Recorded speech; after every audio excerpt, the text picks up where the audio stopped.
सबसे पहले तो अपने बेहद प्यारे दोस्त वीएन राय साहब का को एक मुबारकबाद मैं अपनी तरफ से भी पेश कर दूं।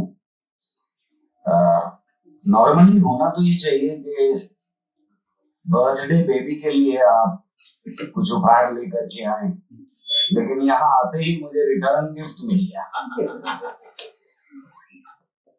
तो दोहरी मुबारकबाद। मेरे ख्याल में इस तरह से हमें अपने दोस्तों को सम्मानित करते रहना चाहिए और उन्हें जो सम्मानित किया गया है ये विशेषांक इकाई करके उसके लिए भी राय साहब को बेहद मुबारक। दोस्तों, जब ये टॉपिक मुझ तक पहुंचा तो मुझे भी उतना ही अजीब लगा जितना बाकी सबको लगा होगा, और शायद आपको भी जो यहाँ बैठे हुए हैं उनको भी लगा होगा। इसने मुझे सोचने पर मजबूर किया कि लोकतंत्र के मतलब क्या है।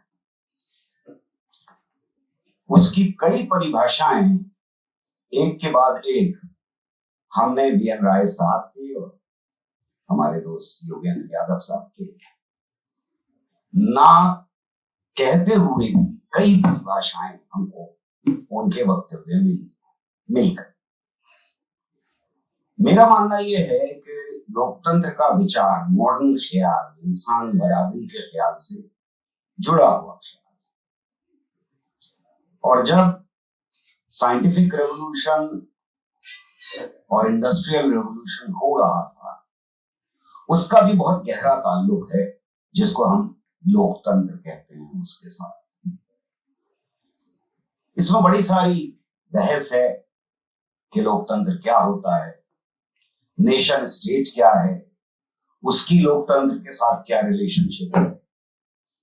इन सब के ऊपर विचारकों ने बहुत कुछ लिखा है और बहुत देर तक बात की जा सकती है, लेकिन मैं समझता हूं कि बुर्जुआ डेमोक्रेसी के अंदर दो चीजें महत्वपूर्ण हैं। एक तरफ तो वो कहीं ना कहीं इस विचार को कि इंसान बराबर, कहीं ना कहीं वो मजबूत करता है। इससे पहले की जितने स्ट्रक्चर्स थे समाज उनमें भी ये विचार पॉसिबल ही नहीं कि इंसान बराबर हो सके, और हमारे यहाँ भी एक बहुत ऑप्रेसिव स्ट्रक्चर था, रहा है और अभी भी सर्वाइव कर रहा है। वीएन राय साहब का ख्याल ये है कि वो कमजोर हो रहा है। मैं भी इसको समझता हूं कि जिंदगी के 50-60 साल जो कॉन्शियसनेस के हैं उसमें दिखाई नहीं देता, वो कमजोर होता हुआ हमारे देश में। दूसरी चीज जो बहुत इंपॉर्टेंट है समझने की, जो मार्क्सिस्ट एनालिसिस है बुर्जुआ डेमोक्रेसी की, वो ये बताती है कि पहला हिस्सा यानी लोकतंत्र के अंदर संकट होना अनिवार्य इसलिए है कि वो इकोनॉमिक साइकिल ही गड़बड़, यानी अंदर आप माल पैदा करें और वही माल आपको बेचना है जिसका आप शोषण करें। तो अगर शोषण बढ़ जाएगा तो माल बिकना बंद हो जाएगा, क्राइसिस पैदा हो जाएगी। सिर्फ इस लेवल पर ही क्राइसिस नहीं होती, ये क्राइसिस बहुत तरह से रिफ्लेक्ट होती। एक चीज का और ख्याल रखना चाहिए जिसके बारे में योगेंद्र जी ने कहा कि किसी भी लोकतंत्र के अंदर जब पार्टी कोई सत्ता में होती तब उसकी कोशिश ये रहती है कि वो सत्ता से ना हटे, और ऑपोजिशन की ये कोशिश रहती है, ये बुर्जुआ डेमोक्रेसी की बात है, ऑपोजिशन की ये कोशिश होती है कि वो सत्ता से हटा दी जाए। तो हमेशा सत्तारूढ़ीवादी, सत्ता में बैठी पार्टी हमेशा ये कोशिश करती है कि लोकतंत्र के जो स्ट्रक्चर हैं, जो ढांचे हैं, उनके ऊपर किसी ना किसी तरह का कब्जा कर दिया। किस हद तक कोशिश कर रही हैं ये अलग बात है, लेकिन ये कि उनको किसी ना किसी तरह से कंट्रोल करके वो सत्ता में बने रहे। अब वो हो सकता है बहुत सारा पैसे का इस्तेमाल किया जाए उसके अंदर, हो सकता है किसी बड़े नेता को प्रोजेक्ट करके इस्तेमाल किया जाए उसका, लेकिन बने रहने की टेंडेंसी, बने रहने की इच्छा, ये किसी भी रूलिंग पार्टी के अंदर हमेशा है। और मैं समझता हूं कि योगेंद्र जी ने ज्यादातर उसके ऊपर फोकस किया कि पुराने दौर में भी हिंदुस्तान को अगर हमसे मिले तो ये इच्छा बड़ी जबरदस्त इच्छा थी रूलिंग क्लासेस कि उनकी सत्ता कैसे बनी रहे। तो अगर हम इन दोनों चीजों को देखें तो ये बात भी बहुत स्पष्ट है कि जब इंसानी बराबरी का ख्याल विचार आता है यूरोप से हम तक या दुनिया के और हिस्सों में फैलता है, और ये बात स्पष्ट होने लगती है धीरे धीरे कि इस बराबरी के मतलब क्या है। शुरू में सिर्फ मर्दों की बराबरी, वो भी वोट की बराबरी, वो भी किसी तरह की किसी शेप की पार्लियामेंट बनाने की बराबरी, फिर उसके बाद इसमें वर्किंग क्लास भी आ जाता है, फिर उसके बाद इसके अंदर महिलाएं भी आ जाती हैं, कहीं ब्लैक्स आ जाते हैं। तो ये ख्याल के बराबरी किसके बीच, ये भी दुनिया में धीरे धीरे बदलता रहा, जो लोकतंत्र के स्ट्रक्चर का के बदलाव का हिस्सा बना। अगर हम ये दोनों बातें समझते हैं कि एक तरफ तो लोकतंत्र में हमेशा ही क्राइसिस रहेगी, तो हमें इस पर भी नजर डालनी चाहिए कि लोकतंत्र के अंदर हमेशा एक सेक्शन ऐसा रहेगा समाज में जो इस बराबरी के खिलाफ होगा, और एक ऐसा सेक्शन होगा समाज के अंदर रूलिंग क्लास का जो स्ट्रक्चर्स के भी खिलाफ होगा। यानी जो लोकतांत्रिक स्ट्रक्चर्स की बात कर रहे हैं, जिसमें मीडिया हो सकता है, बाकी सारे लोगों ने उसका जिक्र किया है, तो मैं डिटेल में हर स्ट्रक्चर का नाम ना लेकर के आगे बढ़ता हूँ, कि उस स्ट्रक्चर के भी खिलाफ रहेंगे, वो उनकी पैर की बेड़ियां बनना शुरू हो जाए। सत्ता में आकर के जो कुछ करना चाहते हैं और बने रहना चाहते हैं, दोनों चीजें पैर की बेड़ियां जैसी हो जाती है। कॉन्स्टिट्यूशन पैर की बेड़ी होने लगता है, जुडिशियरी पैर की बेड़ी, तो इनको ध्वस्त करने की टेंडेंसी हमेशा रहेगी।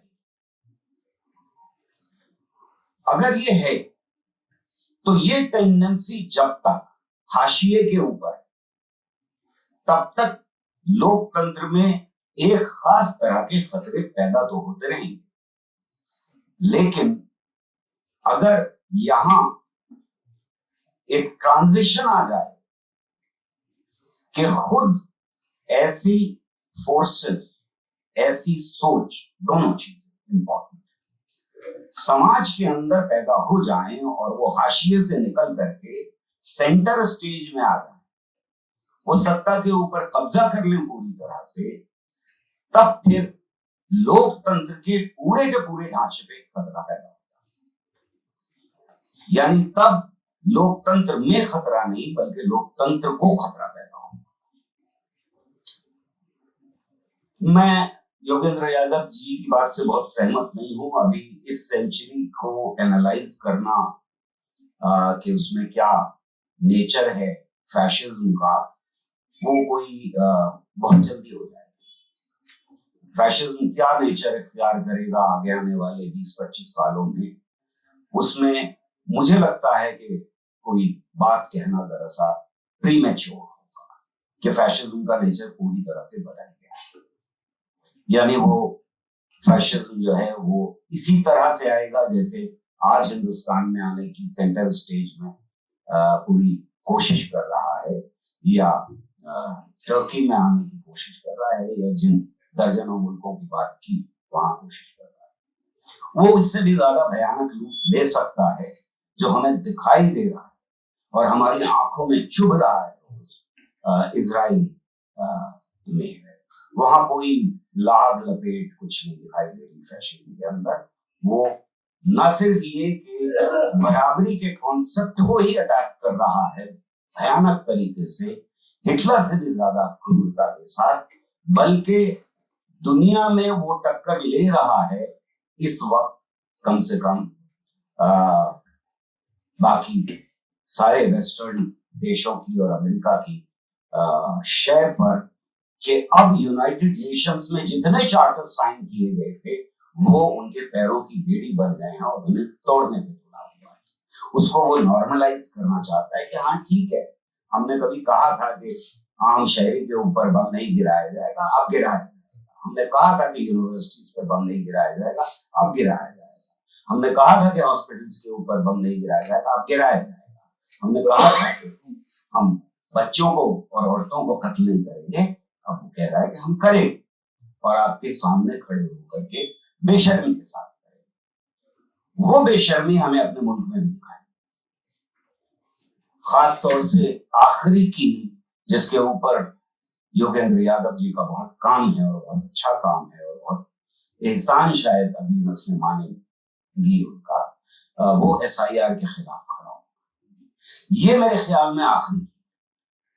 देखिए बहुत बड़ा फर्क होता है इन दोनों चीजों में कि किसी एक बूथ, 2 बूथ, 3 बूथ को कोई गुंडे कैप्चर करे, कोई एक जात के लोग कैप्चर करे, किसी एक इलाके के अंदर ऐसा हो जाए, कोई 4 बूथ, कोई 5 बूथ, कोई शायद स्टेट लेवल पे पूरा का पूरा बूथ कैप्चर करे। लेकिन किसी देश का इलेक्शन कमीशन बूथ कैप्चर कर दे और उसके लिए एक लेजिटिमेसी भी प्रोवाइड करे, इन दोनों में बहुत बड़ा फर्क। ये है लोकतंत्र परख। ये लोकतंत्र के अंदर की क्राइसिस नहीं है। ये मामला सिर्फ जाति का नहीं, ये मामला सिर्फ धर्म का नहीं, ये इस्तेमाल है पूरे लोकतंत्र के स्ट्रक्चर का, लोकतंत्र को खत्म करने। और हम इस हालत से अब देश में, मैं बहुत बार इस बात को कह चुका हूं कि हमारे देश में वीएन राइस साहब की उम्र आपकी उतनी है जितनी लोकतंत्र की।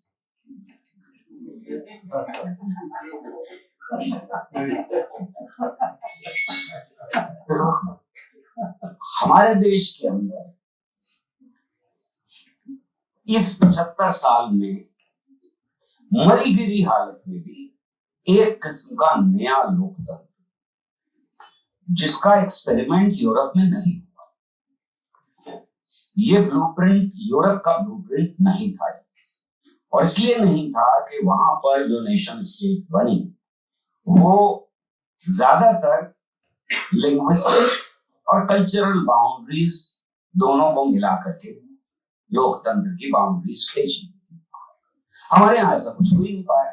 हमारे यहाँ तो कल्चर अलग थे, भाषाएं अलग थी, जातियां अलग थी, धर्म अलग थे, सब कुछ मल्टी कल्चरल मामला था, बड़ा हौच पौच था। और हम सब इकट्ठा होकर के हमने कहा चलो भाई ये हिंदुस्तान है और यहाँ का एक संविधान। तो इन हालात में जो एनालिसिस यूरोप के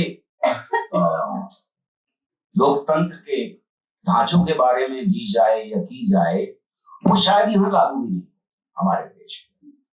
हमारे देश का लोकतंत्र क्यों सरवाइव करता रहा है, और हमारे पड़ोसी जिनका अगर बहुत आजकल प्रचलित मामला होता है, हर चीज में DNA इस्तेमाल किया जाता है शब्द, तो वहां से चुरा लेते हैं साइंस से कि हमारा DNA एक था, पाकिस्तान को, बांग्लादेश को, इन दोनों के साथ वहां सरवाइव नहीं कर पा और कमर्शियल ब्रेक की तरह से आता और जाता है इन 75 सालों में लोकतंत्र।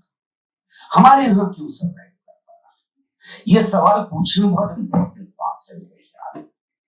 हमारे यहाँ मरी गिरी हालत में भी बहुत बुरे हालात फेस करने के बावजूद लोकतंत्र का कोर अभी भी रेजिस्ट कर रहा है। आज भी किसी की हिम्मत नहीं पड़ रही है ये कहने की। मैं दूसरी तरह से योगेंद्र यादव जी की बात को कह रहा हूं और इसमें सोच का फर्क है। ये हिम्मत नहीं है बीजेपी की कि वो इमरजेंसी का नाम भी ले सके कि हम इमरजेंसी लगाने जा रहे। ये वजह नहीं है कि वो इमरजेंसी नहीं लगाना चाहते या इमरजेंसी धीरे धीरे दूसरे रास्तों से नहीं लगा रहे, लेकिन उनकी हिम्मत नहीं, लगाने की, ये कहने की कि हम आज से इमरजेंसी लगा रहे हैं, खत्म, कॉन्स्टिट्यूशन गया, अब नहीं। ये लोकतंत्र क्यों सर्वाइव कर रहा है, ये सवाल मैंने अपने से बार बार पूछा। इससे जुड़ा हुआ एक और सवाल, मेरा मानना ये है कि इसके साथ एक और बहुत इंपॉर्टेंट सवाल जुड़ा हुआ है, और वो ये है कि देश के अंदर गैर बराबरी थी, हम बटे हुए थे, हमारे अंदर नफरत पनप रही थी। सन 47 में बंटवारा हुआ था, उसके बावजूद एक किताब आई जिसके ऊपर एक लार्ज नंबर ऑफ पीपल, क्या नंबर था जिन्होंने साइन किया था हमारी किताब के ऊपर, वो नंबर हमेशा भूल जाता हूं, 284 लोगों ने साइन। क्या आप कॉन्फिडेंस के साथ कह सकते हैं, या कोई भी कॉन्फिडेंस के साथ कह सकता है, या उस वक्त कह सकता था कि ये 284 लोग सारे के सारे उन वैल्यूज में यकीन रखते थे जिन वैल्यूज के ऊपर वो दस्तखत करते? क्या वो घर में अपनी बीवी, बेटी, बहन को वो दर्जा देते जिसे हम कहते हैं औरत और मर्द की बराबरी? क्या वो बाबा साहब अंबेडकर के हाथ का पानी पीते सारे के सारे, दो चार को छोड़ दीजिए? क्या वो दिल से ये मानते थे कि हर बच्चे को उनके बच्चों जैसी शिक्षा मिलनी चाहिए? क्या वो ये मानते थे कि उनके बच्चों की और दलितों के बच्चों की व्यवसाय एक होना चाहिए?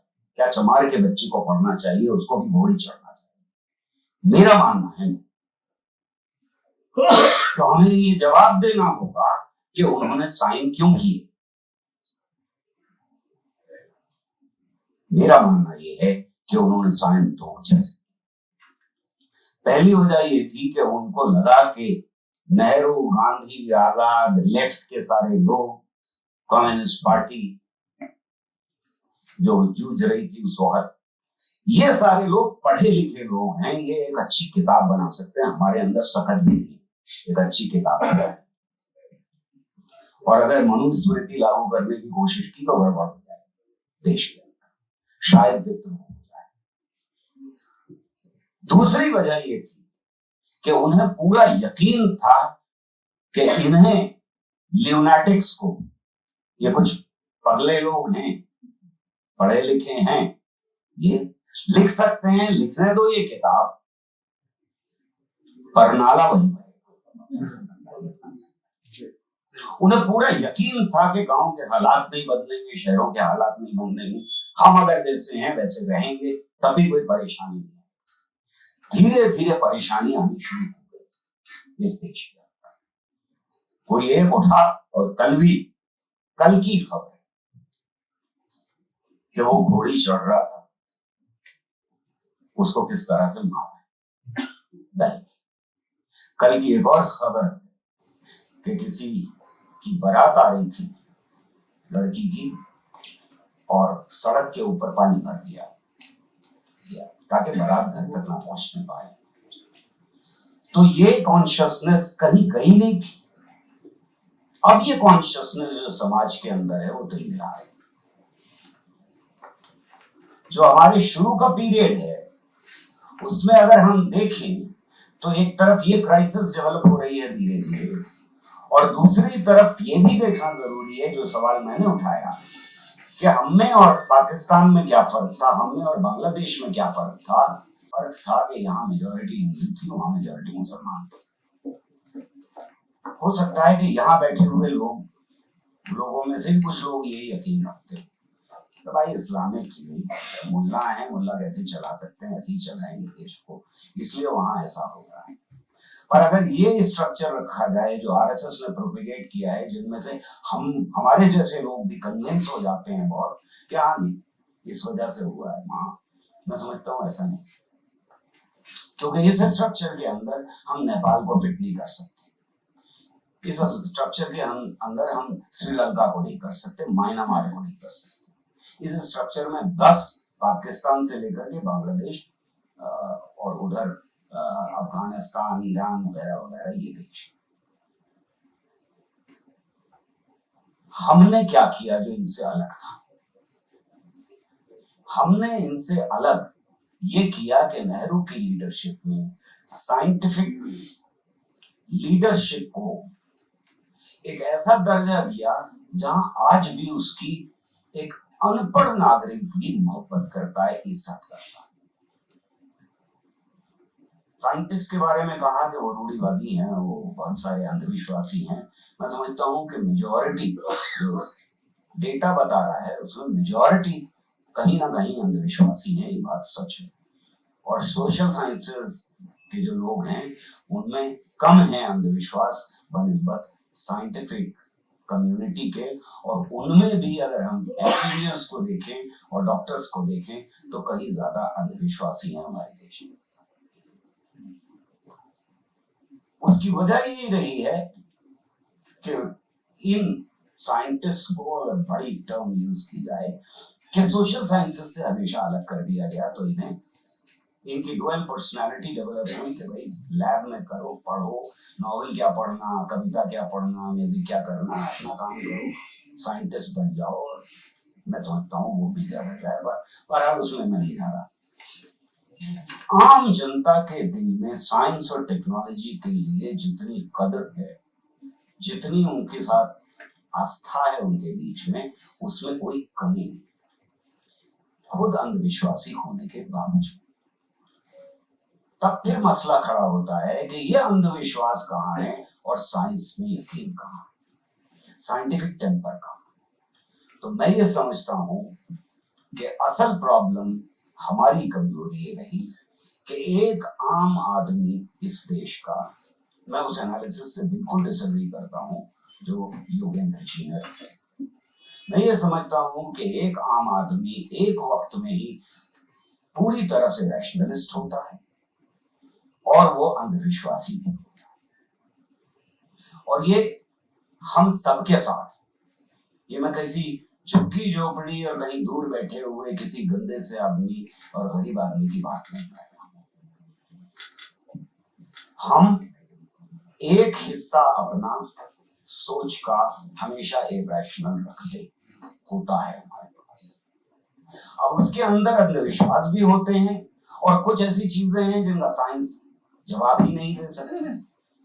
आपको मोहम्मद रफी की आवाज क्यों पसंद है या नहीं पसंद है, इसमें कोई रैशनैलिटी नहीं। आपको लता मंगेशकर की आवाज या कोई सिम्फनी क्यों पसंद है, या जिस लिटरेचर की बात हुई इंटरनेशनल, उसमें से क्या पसंद है और क्या नहीं पसंद है, उसमें कुछ रैशनैलिटी वगैरह है नहीं, आप तलाश नहीं कर सकते। और दूसरी तरफ अगर अभी आप सोच रहे होंगे कि ये बकबक कब बंद होगी और वापस घर कैसे पहुंचेंगे, इसका जवाब पूरी तरह से रैशनल होगा कि कैसे घर तक जाएंगे। इसमें कोई रैशनैलिटी का दखल नहीं। और ये अगर हम देखें तो हमें मंदिरों और मस्जिदों के बाहर भी दिखाई देता है, हमें शादियों में भी दिखाई देता है कि जिस दिन आपको नमाज पढ़ने का मूड हुआ, जो मेरे को होता है मुसलमानों को बहुत सारे, तो वो मस्जिद तक कैसे जाएंगे, इसमें कोई गॉड सुपरनेचुरल पावर को इन्वोक नहीं करते, कोई रैशनैलिटी नहीं होती। अगर करीब है तो पैदल जाएंगे और कार में जाएंगे, जैसे भी जाएंगे। पर कार में गए, और अगर आपको यकीन ना हो तो देख लीजिएगा साई मंदिर के ऊपर हर जो डेजिग्नेटेड दिन है उस दिन ये आप खुद विटनेस कर सकते हैं, गर्मियों के दिनों में भी कर सकते हैं, कि घर से निकलेंगे, कार से जाएंगे, वहां खड़े होंगे, कार खोलेंगे, जूते निकाल के सबसे पहले अंदर रखते हैं। ये एक्चुअली बड़ा रैशनलिस्ट एक्ट है, जूते उतारने का, क्योंकि उसको सेफ रखना है। और फिर वो जलती हुई जमीन के ऊपर नंगे पैर खड़े होंगे, नमाज पढ़ने जा रहे होंगे, तब भी यही होगा। ये जो ट्रांजिशन है एक completely rational human being, citizen of the country, citizen of India, से ट्रांजिशन हो रहा है आपका completely irrational में। इस ट्रांजिशन में आम आदमी को कोई कंट्रडिक्शन नहीं दिखाई देता, हमें और आपको भी उनके बीच में कोई कंट्रडिक्शन नहीं दिखाई देता कि ये क्या हुआ। फिर 1 घंटे के लिए आप जूते उतार के चलती हुई जमीन पर खड़े हैं, ये हुआ क्या? हमें कोई अटपटी बात भी नहीं लगती। हमारी सबसे बड़ी जो कमजोरी रही इस देश के अंदर, लेफ्ट की, प्रोग्रेसिव फोर्सेस की, पढ़े लिखे लोगों की, पॉलिटिकल लीडरशिप की, वो यही रही है कि हम उस सोच के दायरे को बड़ा नहीं कर पाए जो रैशनलिस्ट दायरा। उन लोगों की सबसे बड़ी कामयाबी ये रही है कि उन्होंने नए नए अंधविश्वास पैदा किए और उस दायरे को सोच के बड़ा कर दिया जो कंप्लीटली इरैशनल है।